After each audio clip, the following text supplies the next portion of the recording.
আসসালামু আলাইকুম। আজ রোজ শনিবার। আমাদের বাজারের কাঁকড়ার দাম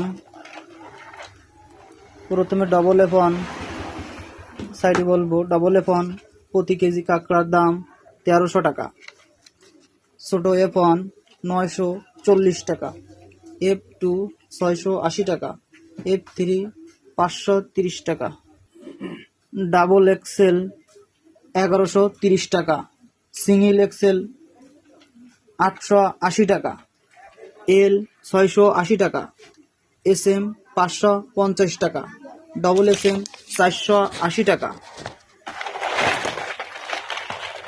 এবং বিশেষ দ্রব্যষ্ট এই ধরনের 50 গ্রামের নিচে পিস কাড়া ঘেরে ছাড়ার জন্য প্রতি কেজি কাঁকড়ার দাম 170 টাকা। আমাদের সাথে যোগাযোগ করলে ঘেরে ছাড়ার জন্য দেওয়া যাবে। জঙ্গলের মাল না, এটা ঘেরের মাল। এবং খাওয়ার জন্য এর থেকে বড় বড় পিস কাড়া প্রতি কেজি 250 টাকা। যদি কারোর লাগে আমাদের নাম্বারে যোগাযোগ করতে পারেন। এই রেট এক এক মোকামে এক এক রকম থাকতে পারে, রেট পরিবর্তন হতে পারে।